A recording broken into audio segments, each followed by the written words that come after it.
First అయితే మనం నిమ్మకాయనైతే cut చేసుకొని మంచిగా నిమ్మకాయలు పిండుకుని ఆ స్పూన్‌లో అయితే వేసి మనం నిమ్మకాయనైతే పిండుకోవాలి. నిమ్మకాయలైతే ఎంత ఏస్తే అంత వస్తది పికిల్. కాబట్టి జాగ్రత్తగా, నీట్‌గా చూసుకుంటూ మంచి నిమ్మకాయలనైతే జ్యూస్‌గా అయితే చేసుకోండి. ఇక్కడ నేను చూపిస్తున్న విధంగా అయితే కాకరకాయలనైతే ఈ పీసెస్ కిందిగా నేను ఆల్రెడీ కట్ చేసి అయితే పెట్టుకున్నాను. మనం ఇలా అయితే కట్ చేసుకోవాలి రౌండ్ షేప్‌లో. మధ్యలో ఇత్తులుంటాయి కదా! అవైతే తీసేయాలి. లేకుంటే మనకు చేదుగా ఉంటది. కాబట్టి మనమైతే ఇత్తులైతే తీసేసుకోవాలి ఖచ్చితంగా. తర్వాత మిగతా నిమ్మకాయలన్నిటి కూడా అలానే అయితే కట్ చేసేసుకోవాలి. కట్ చేసేసుకొని మనం జ్యూస్ కింద అయితే చేసేసుకోవాలి.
దానికైతే నిమ్మకాయని జ్యూస్‌గా, కాకరకాయని రౌండ్‌గా ఇత్తులు లేకుండా అయితే ఇలా అయితే కట్ చేసి పెట్టుకోవాలి. అండ్ ఇంకా జ్యూస్ అయితే చేసి పెట్టుకోవాలి. తర్వాత ఒక కడాయి అయితే తీసుకొని దాంట్లో సరిపడా ఆయిల్ అయితే వేయాలి. నేనైతే ఇక్కడ 2 టేబుల్ స్పూన్ ఆఫ్ ఆయిల్ అయితే వేస్తున్నాను. లేకుంటే 3 అయినా వేసుకోవచ్చు మీరు. ఇక్కడ నాకు సరిపోదనిపించింది. నేను మళ్ళీ అయితే ఇంకొక టేబుల్ స్పూన్ కూడా యాడ్ అయితే చేశాను. ఇక్కడ నేను పావుతోటి వేస్తున్నా కాబట్టి 4 వేసాను. అదే టేబుల్ స్పూన్‌తో అయితే 2 అయితే సరిపోతది.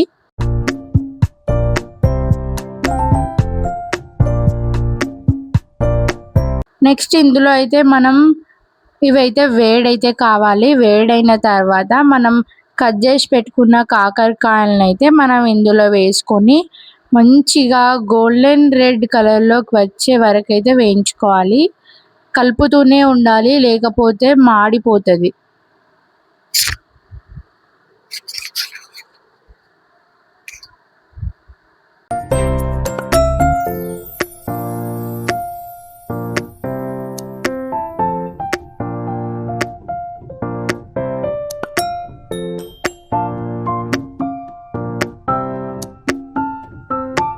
బాగా కలుపుతూ అయితే వేయించుకుంటే మనకు టేస్ట్ అన్నది సరిగ్గా మనం అనుకున్న విధంగా అయితే పర్ఫెక్ట్‌గా వస్తది.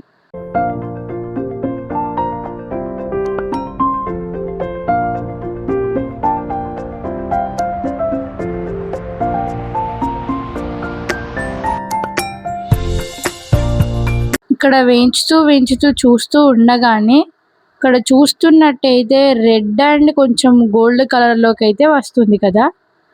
అలా అయితే వేయించుకోవాలి.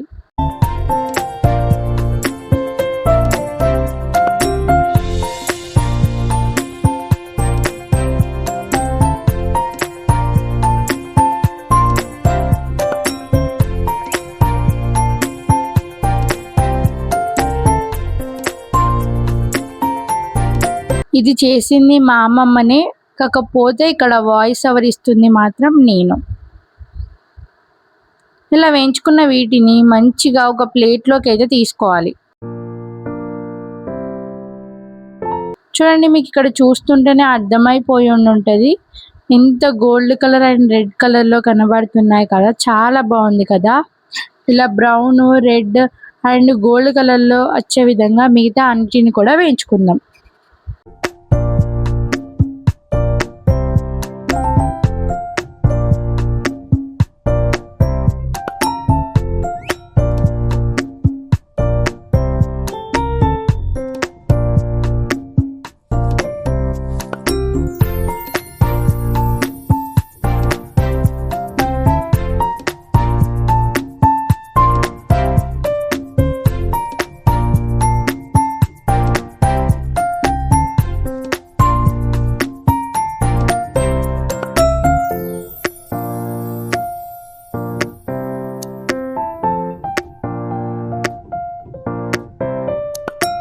యాజ్ ఇట్ ఈజ్ మిగతా అన్నిటిని కూడా వేయించుకొని మళ్ళీ ప్లేట్లోకి అయితే తీసుకోవాలి. ఇలా ప్లేట్లోకి అయితే తీసుకున్న తర్వాత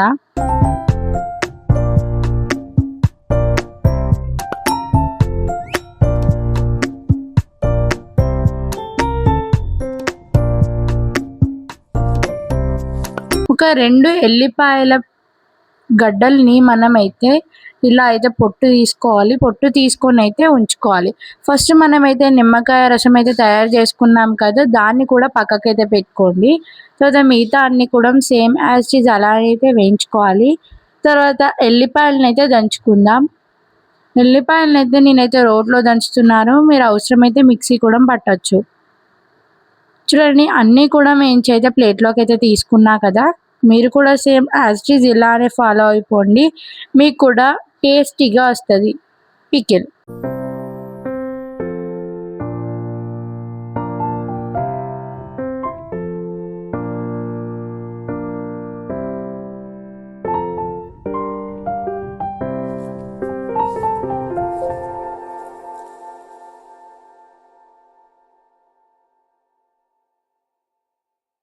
అయితే వేసుకొని ఇక్కడ దంచుతున్నా కదా, మీరు కూడా అలానే దంచుకునే వాళ్ళు దంచుకోండి, లేదంటే మిక్సీ కూడా పట్టుకోవచ్చు.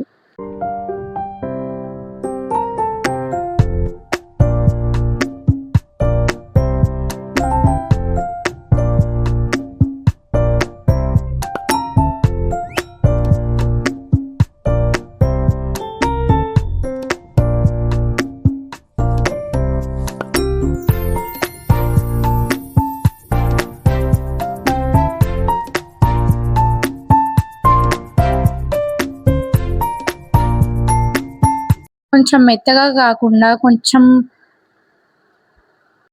ముక్కలుగా దంచుకొని ఒక బౌల్లో లేకుంటే ప్లేట్లో అయితే వేసుకోవాలి. ఇక్కడ నేను బౌల్లో అయితే వేసుకుంటున్నా. తర్వాత ఇక్కడైతే నేను వేయించుకున్నా కదా, వీటిని అయితే ఇలా గట్టిగా ఉండేటట్టు అయితే వేయించుకోవాలి. నేనైతే గట్టిగా అయితే వేయించుకున్నాను.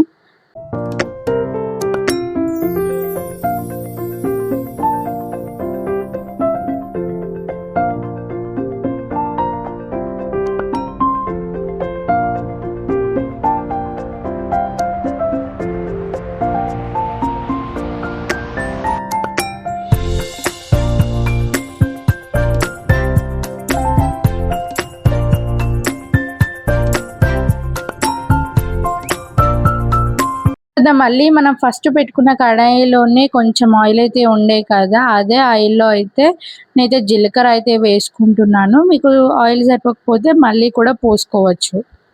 జీలకర్ర ఒక స్పూన్ అండ్ ఇంకా ఆవాలు కూడా ఒక స్పూన్ అయితే వేసుకుంటున్నా.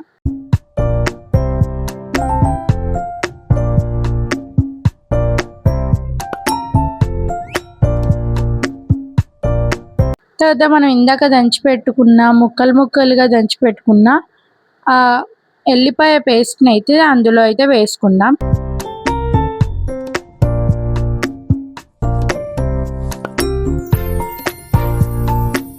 ఇలా మొత్తం అయితే వేసుకొని మంచిగా అయితే కలుపుకోవాలి. మాడిపోకుండా కలుపుకోవాలి.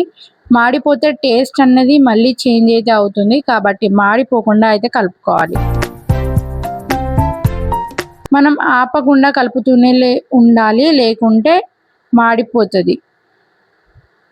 మాడిపోయి అడుగంటుతుంది, కాబట్టి మంచిగా కలుపుకోవాలి.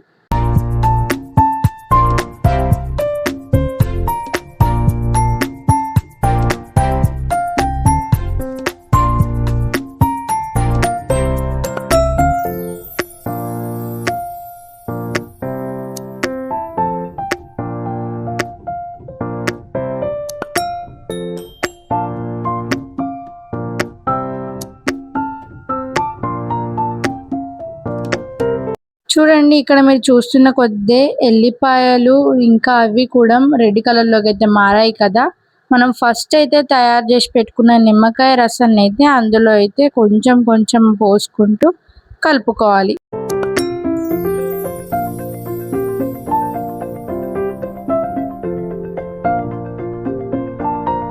చూడండి ఇంకా అయితే రెడ్గా అయిపోయింది కదా, అప్పుడైతే కొంచెం సరిపడా మనకు టేస్ట్‌కి సరిపడా సాల్ట్ అయితే వేసుకోవాలి. ఇక్కడైతే నేను 2 టేబుల్ స్పూన్ల నుంచి 3 వరకైతే వేశాను. మీకు టేస్ట్‌కి సరిపడా అయితే వేసుకొని అయితే కలుపుకోవాలి. కలపడం అయితే చాలా ముఖ్యం. అస్సలకి ఆపకండి. ఇలా కలుపుకుంటూ అయితే మనం నెక్స్ట్ అయితే మనకు టేస్ట్‌కి సరిపడా కారంనైతే వేసుకోవాలి. ఇక్కడ నేను 2 టేబుల్ స్పూన్స్ అయితే వేసుకుంటున్నాను. అవసరమైతే మీరు 3 కూడా వేసుకోవచ్చు.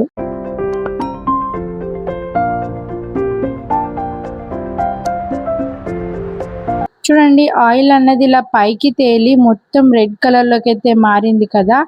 అప్పుడైతే మనం ఫస్ట్ అయితే వేయించుకున్న కాకరకాయ ముక్కలనైతే ఇందులో వేసుకొని బాగా కలుపుకోవాలి. ఇలా కలుపుకుంటూనే ఉండాలి, లేకపోతే మాడిపోతది. నేను ప్రతిసారి చెప్తూనే ఉన్నా కదా! కాబట్టి మీరు ప్రతిసారి నేను చెప్పిన ప్రతి ఒక్క టిప్‌ని కూడా మీరు ఫాలో అయితే మీకు ఖచ్చితంగా పర్ఫెక్ట్‌గా వస్తది. కొంచెం ఉప్పు అయితే సరిపోలేదు నాకు. నేనైతే మళ్ళీ అయితే వేసుకున్నాను.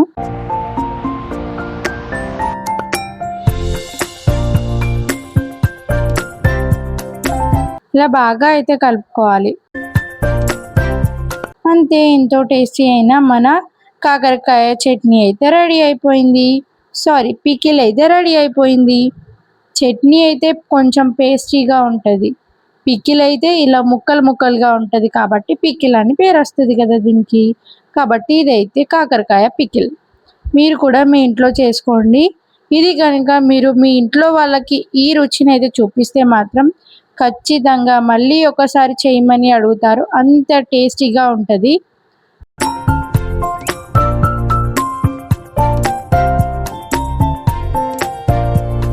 అయితే మనం స్టవ్ పై నుంచి కిందికైతే దించుకోవాలి. దించుకున్న తర్వాత ఒక 2, 3 సార్లు అయితే కలుపుకోవాలి.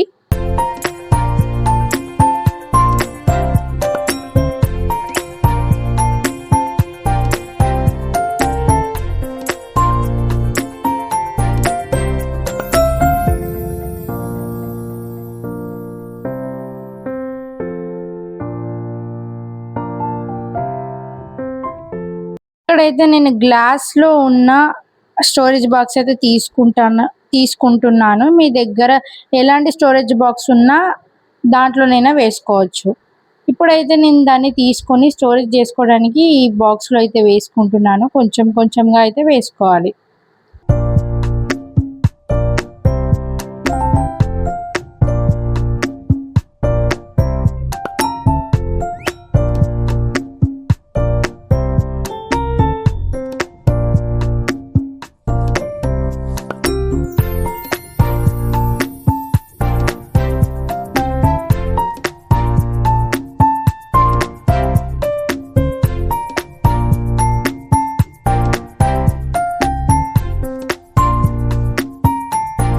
ఇంతే, మన ఎంతో టేస్టీ అయిన కాకరకాయ పికిల్ అయితే రెడీ అయిపోయింది.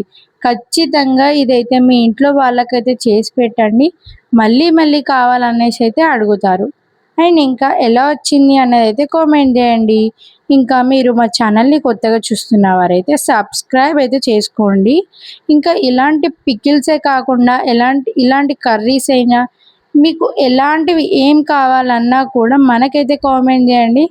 ఖచ్చితంగా మీకోసం ఏదో మీరు అడిగిందైనా చేసి పెట్టడానికైతే మేమైతే ఇక్కడ రెడీ. కాబట్టి మీరు మన ఛానల్ని అయితే ఫాలో అవ్వండి, షేర్ చేయండి, లైక్ చేయండి.